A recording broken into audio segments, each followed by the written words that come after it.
Telangana EAPCET Telangana engineering, agriculture, pharmacy common entrance టెస్ట్‌కి సంబంధించి మనం ఈ వీడియో లోపల అగ్రికల్చర్ అండ్ ఫార్మసీ వాళ్ళది పేపర్ అనాలిసిస్ చేద్దాం.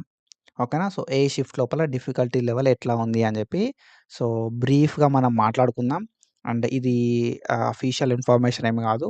సో, మన ఫాలోవర్స్ తోటి ఓకేనా? సో, మన సబ్‌స్క్రైబర్స్ చెప్పిన ఇన్ఫర్మేషన్‌ని మాత్రమే మనం షేర్ చేసుకుంటున్నాం. సో, కాబట్టి ఏందంటే దీన్ని ఫైనల్‌గా క్రైటీరియా లాగా తీసుకోకుర్రి. ఓకేనా? సో, ఇది జస్ట్ ఇన్ఫర్మేషన్ పర్పస్ మాత్రమే. అండ్ మనం ప్రీవియస్‌గా తెలంగాణ వెబ్‌సైట్‌కి సంబంధించి చాలా వీడియోస్ చేసుకున్నాం. ఫర్దర్‌గా కూడా ఎట్లాంటి అప్డేట్స్ ఉన్నా మన వీడియోస్ అయితే చేసుకుంటా ఉంటాం. కాబట్టి మీరు ఒకవేళ మన ఛానల్ కొత్తగా వస్తే పక్కాగా సబ్స్క్రైబ్ చేసుకొని మీ ఫ్రెండ్స్ అందరికీ ఈ వీడియోని షేర్ చేయండి. సో, ఎట్లాంటి అప్డేట్స్ వచ్చినా ఫర్దర్‌గా మనం అస్సలే మిస్ చేయం. డెఫినిట్‌గా మన సైడ్ నుండి మనం అప్డేట్స్, వీడియోస్ చేసుకుంటాం. ఓకేనా? సో, ఒక ఇంపార్టెంట్ థింగ్ ఏంది కదా అంటే మనోళ్ళు వస్తున్నారు, చూస్తున్నారు, ఎళ్తున్నారు. సో, ఒక 1000 మంది మనోళ్ళు ఈ వీడియో చూస్తే ఆ 1000 మంది లోపల సబ్స్క్రైబ్ చేసుకున్నోళ్ళు జస్ట్ ఒక 60-70 పీపుల్ మాత్రమే ఉంటున్నారు. సో, ఇంత మంచి ఇన్ఫర్మేషన్ బ్రో. సో, నేను పక్కాగా చెప్తున్నా మీకు కాలేజ్ లోపల సీటొచ్చి జాయిన్ అయ్యేంత వరకు అనల్జెసిక్ ట్యూటర్ అనేది మీకు కనబడతా ఉంటదన్నట్టు. ఛానెల్ అనేది మీకు ఇన్‌స్టాగ్రామ్‌లో కావచ్చు, యూట్యూబ్‌లో కావచ్చు, మీకు ఎక్కడికి పోయినా కూడా అనల్జెసిక్ ట్యూటర్ వీడియోస్ ఉంటూనే ఉంటాయి. కాబట్టి మీరు సబ్స్క్రైబ్ చేసి పెట్టుకున్నారనుకో, సో, నెక్స్ట్ ఏం వీడియోస్ ఉంటాయి, అంటే నెక్స్ట్ అప్డేట్స్ ఏముంటాయి, నెక్స్ట్ మనం ఏం వీడియోస్ చేసుకుంటాం అని చెప్పి చెప్తా ఉంటాం అన్నట్టు. కాబట్టి సబ్స్క్రైబ్ చేసి పెట్టుకోరి. And when comes to next videos, మన నెక్స్ట్ వీడియోస్ లోపల ప్రిలిమినరీ కీని ఎట్లా చెక్ చేసుకోవాలి, ప్రిలిమినరీ కీ అంటే ఏంది, ఓకేనా? అండ్ రెస్పాన్స్ షీట్లు ఎట్లా డౌన్‌లోడ్ చేసుకోవాలి, ఎట్లా చెక్ చేసుకోవాలని చెప్పి డీటెయిల్‌గా మాట్లాడుకుంటాం మనం. ఓకేనా?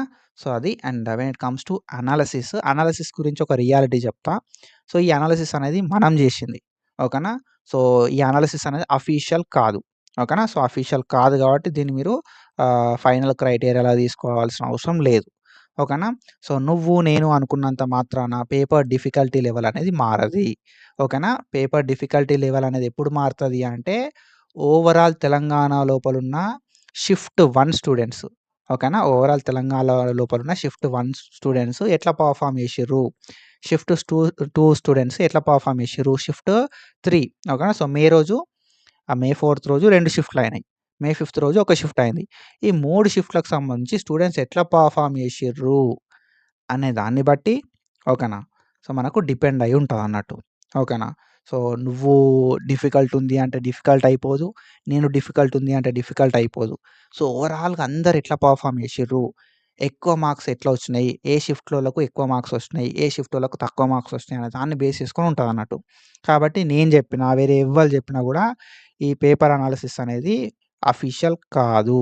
ఇది అఫీషియల్ ఎప్పుడైతది అనంటే నీకు మార్కులు తగ్గినయి అనంటే ఏదైతే షిఫ్ట్ ఉందో, ఒకవేళ నువ్వు షిఫ్ట్ 1 లోపల రాసినావు ఎగ్జాము. సో, నీకు ఒకవేళ మార్కులనేవి పెరిగినాయనుకో, అప్పుడు నీ షిఫ్ట్‌కి సంబంధించి పేపర్ హార్డ్ ఉన్నది. నార్మలైజ్డ్ మార్క్స్ ఉంటాయి కదా! నార్మలైజ్డ్ మార్క్స్ కన్నా ఫైనల్ రిజల్ట్స్ లోపల నీ మార్క్స్ అనేది ఇంక్రీజ్ అయితే మీ షిఫ్ట్ అనేది హార్డ్ ఉన్నట్టుగా. నార్మలైజ్డ్ మార్క్స్ కన్నా నీ మార్క్స్ అనేది తగ్గితే మీ షిఫ్ట్ అనేది ఈజీ ఉన్నట్టుగా. అంతే. సో, ఆ ఫైనల్ అవుట్‌పుట్ వచ్చేంత వరకు వెయిట్ చేయాల్సిందే, తప్పదు. ఓకేనా? సో, ఇప్పుడు మన సాటిస్ఫాక్షన్ కోసం మనం ఒక అనాలిసిస్ అనేది చూద్దాం. సో, ఇక్కడ మనం చూసుకుంటే అగ్రికల్చర్ అండ్ ఫార్మసీకి సంబంధించి మే 4థ్ రోజు 2 షిఫ్ట్‌లయితే అయినాయి. షిఫ్ట్ 1 అండ్ దాంతో పాటుగా షిఫ్ట్ 2. మే 5థ్ రోజు ఓకేనా? మే 5థ్ రోజు ఒక షిఫ్ట్ అయితే కండక్ట్ చేయడం అయితే జరిగిందన్నట్టు. సో, నేనేం చెప్తున్నానంటే 3 షిఫ్ట్‌లు అని చెప్పి చెప్తున్నా. ఈజీ ఉంటదన్నట్టు నాకు. సో, ఈ 3 షిఫ్ట్‌లకు సంబంధించి మనం అనాలిసిస్ చేద్దాం. సో, ఈ అనాలిసిస్ లోపల మనకు తెలిసిందేంది కదా అంటే మే 4థ్ షిఫ్ట్ 1కి సంబంధించి, షిఫ్ట్ 1 విషయానికొస్తే మనకు మోడరేట్‌గుంది. ఓకేనా? సో, బయాలజీకి సంబంధించి మనకు మోడరేట్‌గా ఉండడం అయితే జరిగింది. టెక్స్ట్ బుక్ బేస్డ్ క్వెషన్స్ రావడం అయితే జరిగిందన్నట్టు బయాలజీ లోపల. సో, మోడరేట్ ఉంది. సో, మనోళ్ళకేందంటే ఫిజిక్స్ తోటి, కెమిస్ట్రీ తోటి కంపేర్ చేస్తే మనకు బయాలజీ అనేది ఈజీ. కాబట్టి మనోళ్ళు మోడరేట్‌గా ఉంది. పెద్ద హార్డ్ ఏం రాలే అని చెప్పి చెప్పడం అయితే జరిగిందన్నట్టు. సో, కెమిస్ట్రీ కూడా పెద్దగా హార్డ్ ఏం రాలే. కెమిస్ట్రీ కూడా మోడరేటే ఉందని చెప్పి చెప్పిర్రు. ఓకేనా? అండ్ ఫిజిక్స్ విషయానికొస్తే ఫిజిక్స్ అనేది టఫ్ ఉంది. ఓకేనా? సో, ఫిజిక్స్ అనేది టఫ్ ఉంది అని చెప్పి చెప్పిర్రు. అండ్ మన 3 షిఫ్ట్స్ ఏవైతే ఉన్నాయో 3 షిఫ్ట్‌లతోటి కంపేర్ చేస్తే ఏదైతే ఫస్ట్ షిఫ్ట్ ఉందో, ఫస్ట్ షిఫ్ట్ అనేది హార్డ్ ఉంది. మోడరేట్‌లీ డిఫికల్ట్ లెవెల్ ఓకేనా? సో, మోడరేట్‌లీ డిఫికల్ట్ లెవెల్ ఉంది. కానీ ఫస్ట్ షిఫ్ట్ అనేది 3 షిఫ్ట్‌లతోటి కంపేర్ చేస్తే హార్డ్ ఉంది అని చెప్పిర్రు. సో, మనోళ్ళకు కొంతమందికేందంటే సో, 38 మార్క్స్, 39 మార్క్స్, 40 మార్క్స్ రావడం అయితే జరిగింది. సో, ఇందులోపల హైయెస్ట్ మార్క్స్ ఏందంటే నాకు తెలిసినది 45 మార్క్స్ మనోళ్ళు చెప్పినది 45 marks highest and 51 marks highest అయితే రావడం అయితే జరిగిందన్నట్టు. ఓకేనా. ఇది షిఫ్ట్ 1కి సంబంధించి. ఓకేనా. మోడరేట్‌లీ డిఫికల్ట్ లెవెల్ కానీ హార్డ్ ఉంది 3 షిఫ్ట్‌లతోటి కంపేర్ చేస్తే. ఓకేనా. సో, ఇది మనోళ్ళు చెప్పిన ఇన్ఫర్మేషన్ ప్రకారం. అండ్ దెన్ దాని తర్వాత మనం చూసుకుంటే మే 4థ్‌కి సంబంధించి సెకండ్ షిఫ్ట్. షిఫ్ట్ 2 అనాలిసిస్ మనకు మోడరేట్ లెవెల్‌లో ఉంది బయాలజీ అనేది. ఓకేనా. బాటనీ, జువాలజీ అనేది మోడరేట్ లెవెల్ లోపల ఉంది. జువాలజికల్లీ డైరెక్ట్ క్వెషన్‌లు వచ్చినాయి. ఓకేనా. సో, జువాలజీ అనేది ఇంకా కంపారిటివ్‌లీ బయాలజీ, బాటనీ తోటి కంపేర్ చేస్తే జువాలజీ అనేది ఇంకా ఈజీగా వచ్చింది. డైరెక్ట్ క్వెషన్‌లు వచ్చినాయి అని చెప్పి మనోళ్ళు చెప్పిర్రు. ఓకేనా. కెమిస్ట్రీ అనేది ఈజీ టు మోడరేట్. ఓకేనా. మోడరేట్ కాదు. Easy to moderate. కొంచెం ఈజీగా వచ్చిందన్నట్టు. And moderate to tough physics అనేది టఫ్ రాలే. మోడరేట్ టు టఫ్ వచ్చిందన్నట్టు. ఓకేనా. సో, ఇట్లా మనకు షిఫ్ట్ 2 అయితే ఉండడం అయితే జరిగింది. సో, ఈ షిఫ్ట్ 2 అనేది మనం షిఫ్ట్ 1 తోటి కంపేర్ చేసినప్పుడు ఓకేనా. షిఫ్ట్ 1 తోటి కంపేర్ చేసినప్పుడు షిఫ్ట్ 2 అనేది కంపారేటివ్‌లీ కొంచెం ఈజీ అనిపించింది. సో, మనోళ్ళు కొంతమంది ఏం చెప్తున్నారంటే, "అన్నా షిఫ్ట్ 1 తోటి కంపేర్ అయితే షిఫ్ట్ 2 కూడా హార్డే అనిపిస్తుందన్నా" అంటున్నారన్నట్టు. ఓకేనా. సో, అది హార్డా, ఈజీయా అని చెప్పి మనకు మార్కులు తగ్గుతాయా, పెరిగినాయా అనే దాన్ని బట్టి మనం ఫైనల్‌గా ఒక లైక్ ఒపీనియన్‌కి రావచ్చన్నట్టు మనం. ఓకేనా. సో, మనం అనుకుంటే కాదు బ్రో. అక్కడ ఓవరాల్‌గా తెలంగాణ లోపల ఎట్లా పెర్ఫార్మ్ చేసిర్రు అనే దాన్ని బట్టి ఉంటదన్నట్టు. ఓకేనా. సో, షిఫ్ట్ 1 తోటి కంపేర్ చేస్తే ఈజీ వచ్చింది అని చెప్పి అన్నారు. ఇక్కడ మార్కులు చూస్తే కూడా మార్కులు మనోళ్ళు 56, 65 కూడా వచ్చినాయన్నట్టు. ఓకేనా. సో, ఇక్కడితోటి ఇక్కడ మార్కులు మనం కంపేర్ చేస్తే మార్కులనేవి పెరిగినాయి షిఫ్ట్ 2 లోపల. ఓకేనా. సో, కొంచెం ఈజీ వస్తేనే పెరిగే ఛాన్స్ ఉంటది. ఇంకో డైరెక్ట్ క్వెషన్‌లు వచ్చినాయి జువాలజీకెళ్ళి. ఓకేనా. జువాలజీ నుండి డైరెక్ట్ క్వెషన్‌లు వచ్చినాయన్నట్టు. కెమిస్ట్రీ కూడా ఈజీ టు మోడరేట్ ఉంది. మోడరేట్ లేదు. కెమిస్ట్రీ అనేది ఈజీ టు మోడరేట్ ఉంది. అంటే కొంచెం ఈజీ క్వెషన్‌లు వచ్చినాయి. ఫిజిక్స్ కూడా కొంచెం ఈజీ వచ్చినాయన్నట్టు. కాబట్టి ఏందంటే షిఫ్ట్ 2 కొంచెం ఈజీ ఉండడానికి ఛాన్స్ ఎక్కువుంది. అండ్ మార్కులు కూడా మనోళ్ళు కొంచెం మంచిగా పెర్ఫార్మ్ చేసిర్రు. మార్కులు కూడా మంచిగా వచ్చినాయన్నట్టు. అండ్ ఇందులో తక్కువ వచ్చినోళ్ళు లేరా అంటే ఇందులో కూడా తక్కువ వచ్చినోళ్ళు ఉన్నారు. 48 వచ్చినోళ్ళు, 49 వచ్చినోళ్ళు, 50 వచ్చినోళ్ళు ఇందులో కూడా ఉన్నారు. ఓకేనా. షిఫ్ట్ 2లా. సో, ఇది చూద్దాం. ఫర్దర్‌గా చూద్దాం. సో, మనకున్న ఇన్ఫర్మేషన్ ప్రకారం ఏందంటే షిఫ్ట్ 1 కంటే షిఫ్ట్ 2 కొంచెం కంపారేటివ్‌లీ కొంచెం మోడరేట్‌గా ఉంది అని చెప్పి చెప్పడం అయితే జరిగిందన్నట్టు.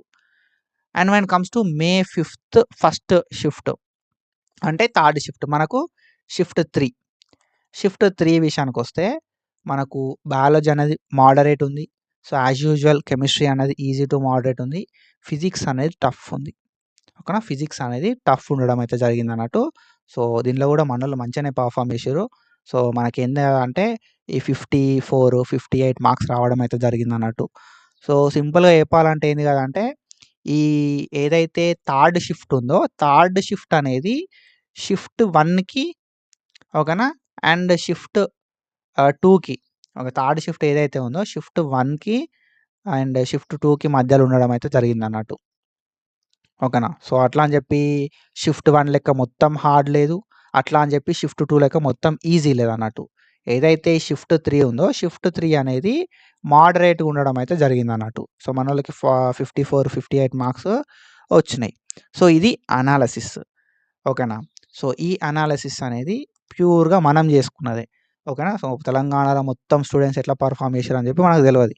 ఓకేనా. సో, మహా అంటే నేను ఒక 15-20 మంది స్టూడెంట్స్ తోటి మాట్లాడినా. ఓకేనా. సో, 20 మంది స్టూడెంట్స్ తోటి మనం డిస్కస్ చేసినాం. వాళ్ళు చెప్పిన మార్క్స్‌లని క్రైటీరియా తీసుకున్నాం అన్నట్టు. ఓకేనా. సో, నేను మొన్న ఒక స్టోరీ పెట్టినా. మీది ఏ షిఫ్ట్ అని చెప్పి పెడితే వాళ్ళు నాకు మెసేజ్ పెట్టిర్రు అన్నట్టు. సో, అన్న మాది ఈ షిఫ్ట్. నాకు తర్వాత ఇన్ని మార్కులు వచ్చినాయి అని చెప్పి ప్రతి ఒక్కళ్ళు మెసేజ్ పెట్టిర్రు.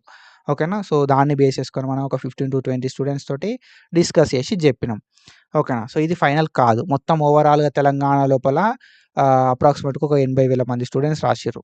ఓకేనా. సో, 80,000 మంది స్టూడెంట్స్ డిఫరెంట్ షిఫ్ట్స్ లోపల రాసిర్రన్నట్టు.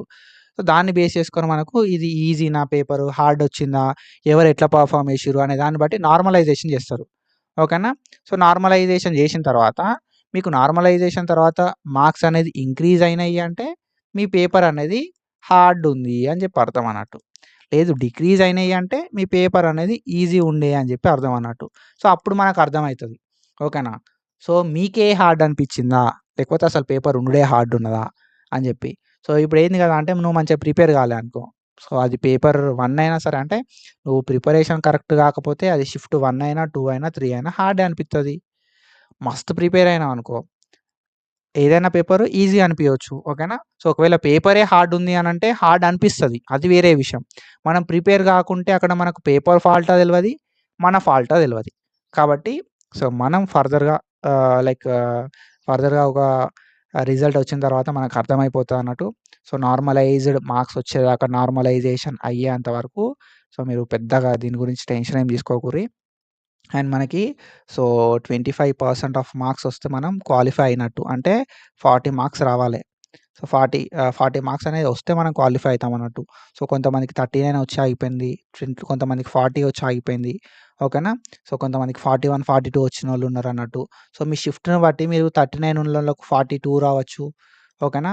ఆల్రెడీ 42 ఉన్నోళ్ళకు 39, 38 రావచ్చు. అవన్నీ కూడా అవ్వడానికి ఛాన్స్ అయితే ఉంటాయన్నట్టు. సో, ఒకసారి నార్మలైజేషన్ అయిపోయిన తర్వాత మనకొచ్చిన మార్క్స్ ఏవైతే ఉంటాయో అవి ఫైనల్. మనకేదైతే ర్యాంక్ వస్తదో అది ఫైనల్ అన్నట్టు. ఓకేనా? సో, ఇది ఇన్ఫర్మేషను అండ్ ఫర్దర్‌గా ఇట్లాంటి అప్డేట్స్ గురించి మనం మాట్లాడుకుందాం. So, do follow us for more content and thank you so much for your support. Signing of.